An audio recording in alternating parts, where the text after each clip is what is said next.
Hello students. आज का हमारा टॉपिक जैसे हम एक दो दिनों से एक दो लेक्चर्स में नॉलेज के बारे में डिस्कस कर चुके हैं।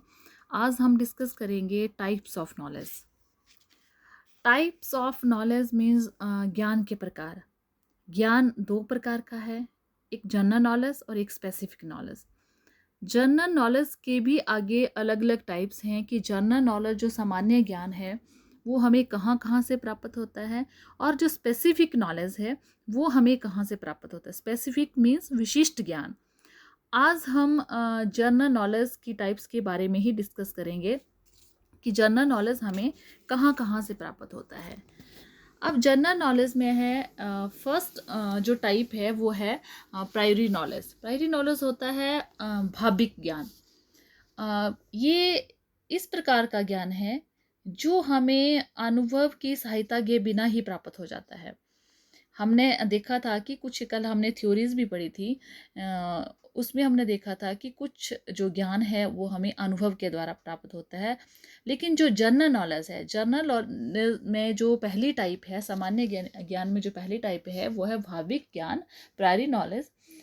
और ये बिना अनुभव की सहायता के। अगर आपको ये नहीं पता चल रहा है तो मैं आपको एक एग्जांपल देती हूँ। ये जो हमारा जो प्रायरी नॉलेज है इसका एक एग्जांपल हमें हमारे मैथ में मिल जाता है। जैसे हमें पता है 2 और 2 4 होते हैं। इस बात को प्रमाणित करने के लिए किसी भी प्रकार के अनुभव की आवश्यकता नहीं है, हमें पता है 2 और 2 4 होते हैं। तो इस टाइप का जो नॉलेज है वो जनरल नॉलेज है। तो ये जनरल नॉलेज की टाइप है। जो भाविक ज्ञान, जो प्रायरी नॉलेज है, ये हमारा सामान्य ज्ञान का ही एक प्रकार है।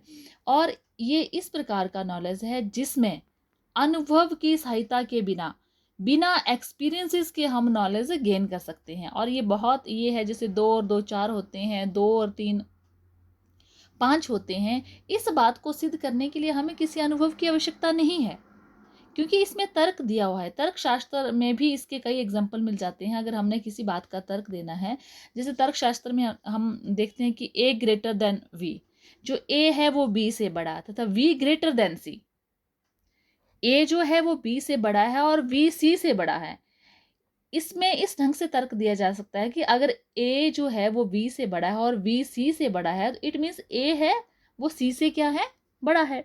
ये टाइप का तर्क है। तो जो हमारे जो तर्क हैं और जो गणित शास्त्र हैं उसमें जो हमें जनरल नॉलेज मिलता है उसको हम सामान्य ज्ञान कहते हैं, वो हमारा सामान्य ज्ञान है। सेकेंड हमारी टाइप है इम्पीरिशियल नॉलेज। इम्पीरिशियल होता है प्रायोगिक ज्ञान। ये जो ज्ञान है, ये जो अनुभव है, ये ज्ञान प्रयोग पर आधारित है। हम किसी न किसी प्रकार का प्रयोग करेंगे। जब भी हम कोई एक्सपेरिमेंट करते हैं, एक्सपेरिमेंट करके उसको ऑब्जर्व करते हैं, ऑब्जर्व करने के बाद निरीक्षण करते हैं उसका, और जो हम निरीक्षण करने के बाद किसी न किसी रिजल्ट तक पहुंचते हैं और प्रयोग द्वारा सिद्ध करते हैं, वो जो नॉलेज है वो भी हमारा कौन सा है, जनरल नॉलेज है, सामान्य ज्ञान है। अब हम बात करते हैं उपनिषद के बारे में। तो आपने सुना ही होगा, types of general knowledge according to Upanishad. आज हम जनरल नॉलेज जो है उसके बारे में ही डिस्कस करेंगे कि जो सामान्य ज्ञान है वो हमें कहाँ कहाँ से प्राप्त होता है। जो उपनिषद है, उपनिषद ने जो सामान्य ज्ञान के 2 प्रकार बताए हैं। एक बताया है प्रविद्या और एक बताया है अप्राविद्या। जो प्रविद्या है उनके अनुसार, प्रविद्या के अनुसार इस प्रकार का ज्ञान है ये जो भौतिक संसार या फिर बाहरी प्रकृति से संबंधित होता है। ये जो भौतिक ज्ञान की जानकारी हेतु जो हमें 5 इंद्रियों और तर्क का सहारा लेना पड़ता है, और इस प्रकार के ज्ञान को हम लौकिक ज्ञान कहते हैं। जो हमारी पर विद्या है वो अपरा विद्या से ज़्यादा महत्वपूर्ण है। अपरा विद्या में क्या है, ये जो अपरा विद्या है ये इसका जो संबंध है उपनिषद के अकॉर्डिंग ये दूसरे लोक के साथ है। जो प्रविद्या है इसको अपरा विद्या से श्रेष्ठ क्यों माना गया है, क्योंकि जो प्रविद्या है वो हमारे भौतिक संसार से रिलेटेड है। कि जो हमारा संसार है, संसार भौतिक संसार में जो हमारी प्रकृति है, जो हमारे आसपास प्रकृति है, उसके द्वारा जो हमें ज्ञान प्राप्त होता है। और इस ज्ञान को प्राप्त करने के लिए जो हम अपनी इंद्रियों का सहारा लेते हैं, इंद्रियों का सहारा लेकर जो हम तर्क देते हैं, इस टाइप का नॉलेज प्रविद्या है। लेकिन उपनिषद ने अपराविद्या को कहा है कि ये जो ज्ञान है ये दूसरे लोक से संबंधित है। दूसरे लोक मीन्स ये आत्म ज्ञान है। इस लोक से परे जो लोक के जो ज्ञान है उसको अपराविद्या कहते हैं, क्योंकि यही हमें आत्मज्ञान की ओर ले जाता है। ये जो ज्ञान है ये मानव प्रकृति का सर्वोच्च ज्ञान है, और ये ज्ञान व्यक्ति के स्वयं को जानने, आत्मा से और परमात्मा से संबंध रखने वाला ज्ञान है, और ये आत्मा और परमात्मा के पारस्परिक संबंधों को बताता है। तो हमने देखा कि जो सामान्य ज्ञान है उपनिषद के अकॉर्डिंग दो प्रकार का है, एक प्रविद्या है, एक अपराविद्या है। जो प्रविद्या है वो हमारे ही भौतिक संसार से संबंधित है। हमारे भौतिक संसार मीन्स हमारे आसपास जो भी घटनाएं घटित होती हैं और हमारी इंद्रियां, आँख, कान, नाक जो उन चीज़ों को ऑब्जर्व करते हैं और उस तरीके से जो हम ज्ञान प्राप्त करते हैं वो है लेकिन अपरा विद्या में हमने कहा ये दूसरे लोक में जैसे जो हम आत्मज्ञान की बातें करते हैं, जो हम स्वयं को जानने की बात करते हैं, आत्मा और परमात्मा से संबंध रखने वाला जो ज्ञान है वो अपरा विद्या है। इसलिए ज़्यादा जो उपनिषद में किसको माना गया है, प्रविद्या को माना गया है, क्योंकि ये हमारे ही आसपास घटित होने वाली जो घटनाएं हैं उनके द्वारा हमें जो ज्ञान प्राप्त होता है। अब है कि जो हमारी जैन फिलॉसफी है, जैन धर्म के बारे में आपने सुना होगा, जो जैन दर्शन है, जैन जो फिलॉसफी है, उन्होंने भी नॉलेज की अलग अलग टाइप्स बताई हैं, और ये जनरल जो जैन फिलॉसफी ने जो टाइप्स बताई हैं ये हमारे जनरल नॉलेज में ही आती हैं, जो हमारा सामान्य, क्योंकि हमने स्टार्टिंग में लेक्चर जब हमने स्टार्ट किया था तो हमने देखा था कि दो प्रकार के ज्ञान होते हैं, एक जनरल नॉलेज है और एक स्पेसिफिक नॉलेज है। तो अभी तक ये जो हम डिस्कस कर रहे हैं ये जनरल नॉलेज की ही टाइप्स हैं। जो हमने प्रारी नॉलेज डिस्कस किया वो भी जनरल नॉलेज था, जो प्रायोगिक किया वो भी जनरल नॉलेज था। जो उपनिषद के अकॉर्डिंग हमने दो प्रकार देखे, प्रविद्या और अपराविद्या, ये भी हमारा जनरल नॉलेज ही था। और अब हम डिस्कस करते हैं Jain philosophy and types of knowledge. ये जो नॉलेज है, ये जो ज्ञान है, ये भी हमारा सामान्य ज्ञान के अंतर्गत ही आता है। अब जैन दर्शन के अकॉर्डिंग जो पहला ज्ञान है वो है मति नॉलेज। मति नॉलेज मीन्स मति ज्ञान। इसकी जो प्राप्ति होती है वो इंद्रियों की मदद से होती है। इसे भारतीय दर्शन में प्रत्यक्ष ज्ञान का नाम दिया गया है, या फिर जो हम डायरेक्ट देखकर किसी चीज़ को, जो इंद्रियां क्या है हमारी, मति नॉलेज मीन्स जो इंद्रियों की मदद से होता है। जैसे हम कुछ चीज़ देखते हैं, उस चीज़ को सुनते हैं, टेस्ट करते हैं, स्किन, जो भी हमारी इंद्रियों से हमें ज्ञान होता है, उस ज्ञान को जैन दर्शन में क्या कहा गया है, मति ज्ञान कहा गया है। और इसे भारतीय जो दर्शन है हमारा, जो हमारी इंडियन फिलॉसफी है, उसमें इस ज्ञान को प्रत्यक्ष ज्ञान का नाम दिया गया, कि डायरेक्ट हम अपनी इंद्रियों के द्वारा इस ज्ञान को प्राप्त करते हैं। दूसरा टाइप का जो जैन फिलॉसफी में ज्ञान है वो है श्रुति ज्ञान, श्रुति नॉलेज। श्रुति ज्ञान जो है मानव द्वारा जो ज्ञान अपने अनुभवों, व्याख्यानों, पाठ्य पुस्तकों, घटनाओं तथा वातावरण से प्राप्त किया जाता है, उसे क्या कहते हैं, श्रुति ज्ञान कहते हैं। क्योंकि हम पहले भी हम 3-4 जो लेक्चर्स थे हमारे नॉलेज के रिगार्डिंग ही रहे थे, तो हमने देखा था कि जो अनुभव है, एक अनुभववादी जो थ्योरी है, वहाँ से भी हम ज्ञान प्राप्त करते हैं। तो जो जैन दर्शन में जो श्रुति ज्ञान है, तो श्रुति ज्ञान इस प्रकार का ज्ञान है जो हम अपने अनुभवों से, व्याख्यान जो हम लेक्चर्स या कुछ देते हैं वहाँ से प्राप्त करते हैं, या फिर ऐसा ज्ञान जो हम अपनी पाठ्य पुस्तकों से प्राप्त करते हैं, या फिर जो घटनाओं से प्राप्त करते हैं, उसे क्या कहा जाता है, श्रुति ज्ञान कहा जाता है जैन दर्शन के अकॉर्डिंग। थर्ड जो बताया है जैन दर्शन ने वो है अवधि नॉलेज, अवधि ज्ञान। ये जो ज्ञान है ये इंद्रियों से परे का ज्ञान है। इंद्रियों से परे का ज्ञान मतलब ये आम व्यक्ति को प्राप्त नहीं हो सकता।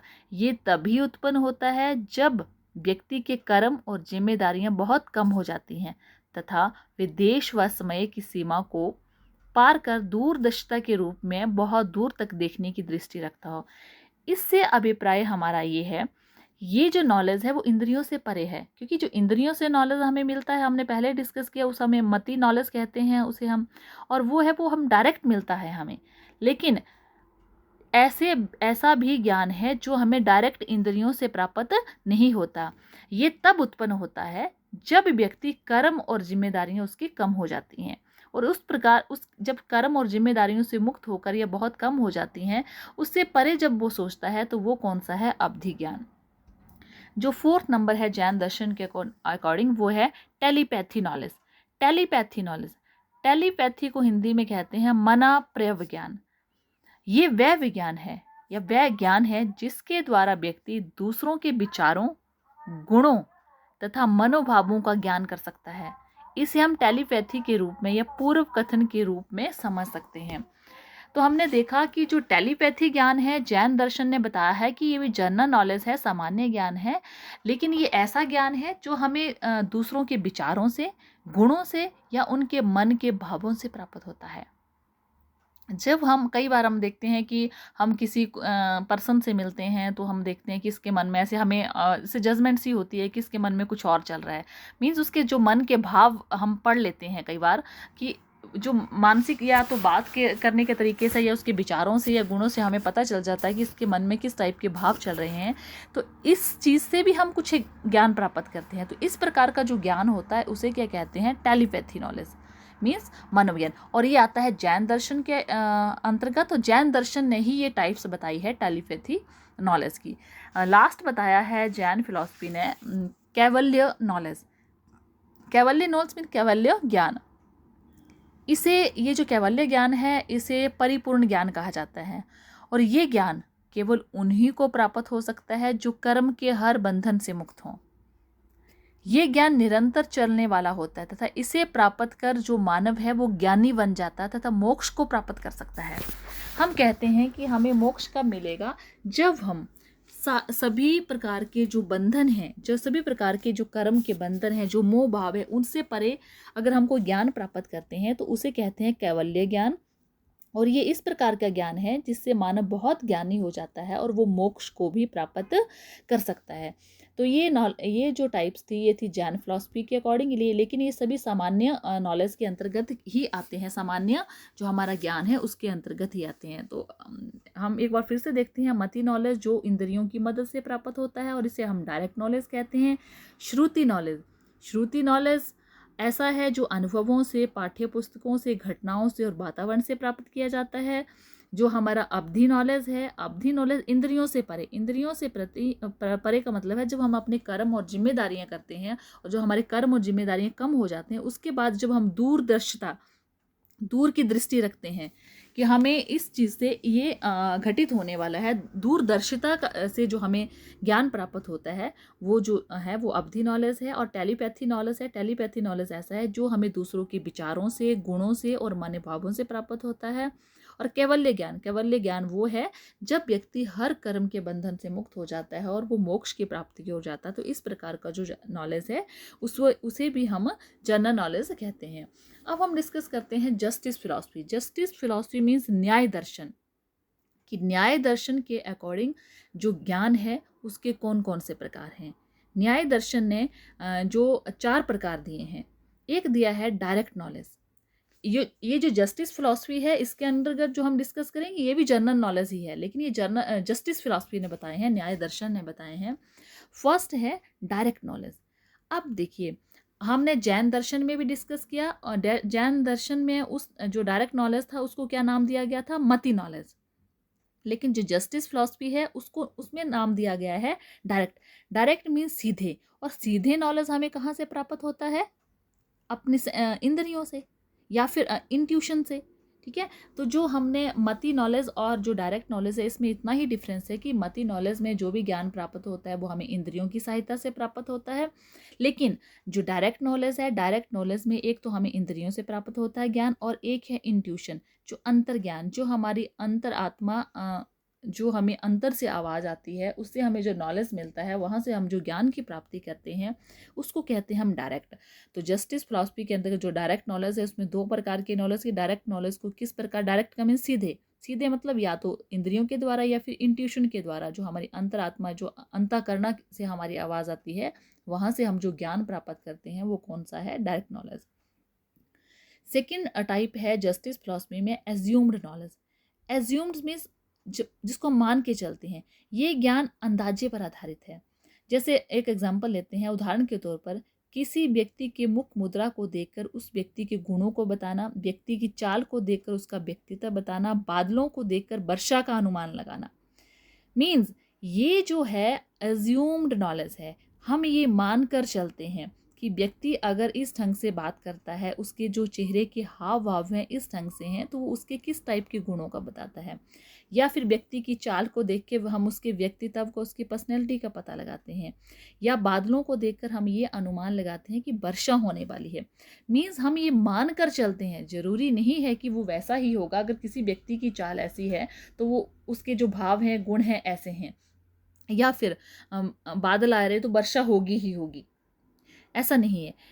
मीन्स अनुमान करके चलते हैं। और क्योंकि हम पूर्व अनुमानों से पहले सीख चुके होते हैं कि बादल गरजने या इस पर गरजने पर वर्षा का अनुमान लगाया जा सकता है, इस प्रकार जो वर्तमान के आधार पर भूतकाल में घटित घटनाओं का जो ज्ञान लगाया जाता है उसे हम अनुमान कहते हैं। अब अज्यूम्ड नॉलेज इस टाइप का है, हमने जैसे बारिश का एग्जांपल लिया, हम मान कर चलते हैं कि ऐसा है तो ऐसा होने वाला है। अगर बादल हैं तो बारिश होने वाली है। अगर व्यक्ति इस ढंग से, उसके चेहरे के हाव भाव हैं तो वो ये सोच रहा है, मान के चलते हैं। और वहाँ से हम अंदाजा लगाते हैं कि इस व्यक्ति, जैसे मान लें किसी व्यक्ति का मूड ठीक नहीं तो हम अंदाजा लगा लेंगे इसका मूड ठीक नहीं, तो हम मान के चलते हैं, वहाँ से हमें क्या ज्ञान प्राप्त होता है। ठीक है, तो एज्यूम, मान के जो चलने वाला ज्ञान है वो क्या एज्यूम्ड, और ये आता है हमारा जस्टिस फिलॉसफी के अंतर्गत, न्याय दर्शन के अंतर्गत। तीसरा है इसमें सिमिलैरिटी नॉलेज। सिमिलैरिटी को हिंदी में कहते हैं उपमेय। सिमिलैरिटी मीन्स व्यक्ति समानता के आधार पर प्राप्त किया जाता है। ये वह ज्ञान है जिसे व्यक्ति समानता के आधार पर, अब समानता में मैं कुछ एग्जांपल देती हूँ। जैसे जो कंप्यूटर का मॉनिटर है व टीवी एक जैसे दिखाई देते हैं, तो बच्चों को उसकी समानता के बारे में बताया जा सकता है। जैसे हम कई बार हम ऐसा भी सोचते हैं कि, ऐसा बोलते हैं कि बच्चों को सिखाना अगर हमने कोई चीज़, तो हम बोलते हैं कि जो टीवी की स्क्रीन की तरह जो कंप्यूटर में होता है उसको क्या कहते हैं। समानता है उन चीज़ों में। ठीक है, तो वहाँ से बच्चा नॉलेज क्या ज्ञान कर, क्योंकि टीवी का नॉलेज उसको पहले से है, लेकिन कंप्यूटर का वो थोड़े टाइम बाद नॉलेज लेता है। जैसे तो टीवी का क्या है, तो हम कह सकते हैं कि कंप्यूटर में जो टीवी की तरह स्क्रीन दिखाई दे रही है उसको क्या कहते हैं, तो बच्चा क्या कहेगा, उसको मॉनिटर कहते हैं। या फिर हम एक और समानता का एग्जांपल ले सकते हैं कि इसी तरह कंप्यूटर का कीबोर्ड टाइप मशीन जैसा होता है, तो बच्चों के सामने कंप्यूटर का कीबोर्ड प्रस्तुत किया जाएगा और समानता के आधार पर टाइप मशीन को उनसे पहले से देखा हुआ पहचान जाएगा। मतलब अगर उसमें जो टाइप मशीन है उसमें भी क्या है, ABC जो भी वर्ड्स हैं हमारे पास, और जो हमारे पास कीबोर्ड है, तो ये समानता के आधार पर कि बच्चे को एक चीज़ का नॉलेज देने के लिए दूसरी चीज़ जो उसने पहले से देखी हुई है उसके बारे में बताना, सिमिलर करके बताना। जैसे हम कहते हैं पृथ्वी हमारी ओवल शेप की है, अंडा आकार है, तो पृथ्वी का तो पूरा आकार बच्चा नहीं देख सकता, लेकिन अगर हम कहें कि अंडा तो सभी ने अपने घर में देखा होगा, तो अंडे का आकार कैसा होता है, वो अंडा आकार। ठीक है, तो हमारी पृथ्वी का आकार भी वैसा है। या फिर ये हमारी जो गहरा पानी है वो नीले रंग का दिखाई देता, तो नीला कैसा होता है। ये सारी चीज़ें सिमिलैरिटी कि हम एक चीज़ को सिखाने के लिए दूसरी जो सामान्य चीज़ जो उसने पहले से देखी हुई है उसके एग्जाम्पल्स हम देते हैं। जो लास्ट है इसमें वर्ड नॉलेज, जस्टिस फिलॉसफी में वर्ड मीन्स शब्द। ये वह ज्ञान है जिसे हम पुस्तकें पढ़कर या दूसरे व्यक्तियों से आवाज़ के माध्यम से सुनकर सीखते हैं। वर्ड जो नॉलेज हैं, जो शब्द हैं, शब्दों को या तो हम किसी से सुनकर सीखते हैं या फिर हम अपनी बुक में रीड करके सीखते हैं, कि पढ़ के सीखते हैं कि ये कौन सा शब्द है। अब बात करते हैं हम सांख्य दर्शन एंड टाइप्स ऑफ फिलॉसफी, कि जो हमारा सांख्य दर्शन है, जो हमारी सांख्य फिलॉसफी है, उसमें भी 3 प्रकार के नॉलेज बताए गए हैं जो कि सामान्य नॉलेज के अंतर्गत आते हैं। इसमें जो फर्स्ट दिया गया सांख्य फिलॉसफी में डायरेक्ट नॉलेज, ये ज्ञान जिसे व्यक्ति इंद्रियों की मदद से या इंट्यूशन से प्रत्यक्ष रूप से प्राप्त करता है। ये सिमिलर ही पॉइंट है, जैसे हमने अभी सिमिलरिटी की हम बात ही कर रहे थे। जैसे हमने पहले देखा जस्टिस फिलॉसफी में जो डायरेक्ट नॉलेज है वो कहाँ से प्राप्त होता है, इंद्रियों से प्राप्त होता है, इंट्यूशन से प्राप्त होता है। तो हम ऐसा अब देखिए आप पर ही मैं एग्जाम्पल ये करती हूँ कि जस्टिस फिलॉसफी में हम देख रहे हैं जो डायरेक्ट नॉलेज है वो इंद्रियों से प्राप्त होता है। सांख्य फिलॉसफी में भी जो डायरेक्ट नॉलेज आ रहा है वो क्या है, कि जिस प्रकार जस्टिस फिलॉसफी में जो डायरेक्ट नॉलेज है वो इंट्यूशन या इंद्रियों की मदद से प्राप्त होता है, उसी प्रकार सांख्य फिलॉसफी में जो डायरेक्ट नॉलेज है वो व्यक्तियों की इंद्रियों की मदद से या फिर इंट्यूशन के माध्यम से हम जिस नॉलेज को डायरेक्ट प्राप्त करते हैं उस नॉलेज को हम क्या कहते हैं, डायरेक्ट नॉलेज कहते हैं। अब इसमें भी, उसमें भी सेकंड पॉइंट हमारे पास जस्टिस एज्यूम नॉलेज था, इसमें भी हमारे पास एज्यूम नॉलेज है। मतलब ये सांख्य जो दर्शन है इनके और जो जस्टिस जो दर्शन है इसमें सेम सेम ही नॉलेज है, लेकिन हम टाइप्स को अलग अलग डिस्कस करते हैं। अगर अलग से क्वेश्चन आता है आपको कि सांख्य दर्शन के अकॉर्डिंग नॉलेज की टाइप्स क्या हैं, तो अब हम डायरेक्ट नॉलेज को एक्सप्लेन कर सकते हैं। एज्यूम नॉलेज वही है, पूर्व ज्ञान के आधार पर अज्ञात का अनुमान लगाना, कि पहले से ऐसी कोई घटना घटी हुई तो आगे की घटना का हम सिर्फ अनुमान लगाते हैं कि ऐसा हो सकता है। वोकेबलरी नॉलेज, उसमें शब्द ज्ञान था। जो हमने जस्टिस फिलॉसफी देखा उसमें वर्ड नॉलेज था, लाइक इसमें क्या है, vocabulary knowledge. Vocabulary means vocabulary हमारी कहाँ से बढ़ती है, या तो हम कुछ पुस्तकों को पढ़ते हैं या तो वो लिखित होंगी, या फिर मौखिक रूप से। जो वोकेबलरी जो भी है हमारी वो कहाँ से बढ़ती है, या तो पुस्तकें पढ़कर या फिर किसी से सुनकर। दो प्रकार से, ये लिखित रूप में पुस्तकें पढ़कर या फिर मौखिक रूप में दूसरे व्यक्तियों से सुनकर। तो ये भी हमारा जो वर्ड नॉलेज है और वोकैबुलरी सेम सेम है, लेकिन अगर अलग से आता है क्वेश्चन टाइप की सांख्य दर्शन के अकॉर्डिंग जो हमारा सामान्य ज्ञान क्या है, और जो हमारा जस्टिस फिलॉसफी है उसके अकॉर्डिंग सामान्य ज्ञान क्या है, तो हम इसके बारे में अलग अलग डिस्कस कर सकते हैं। तो आज हमने जो भी टाइप्स देखी वो हमने देखा कि सामान्य जो ज्ञान है उसके अंतर्गत जो हमारा ज्ञान है उसके कौन कौन से प्रकार हैं। हमने स्टार्टिंग में देखा था कि हमने दो टाइप के नॉलेज, एक जनरल नॉलेज था और एक था स्पेसिफिक नॉलेज। तो जो कल के लेक्चर में जो या जो नेक्स्ट लेक्चर आएगा हमारा, उसमें हम डिस्कस करेंगे कि स्पेसिफिक जो नॉलेज है उसकी कौन कौन सी टाइप्स हैं, या स्पेसिफिक नॉलेज प्राप्त करने के लिए हम कौन कौन किस किस ढंग से नॉलेज को गेन कर सकते हैं। Thank you.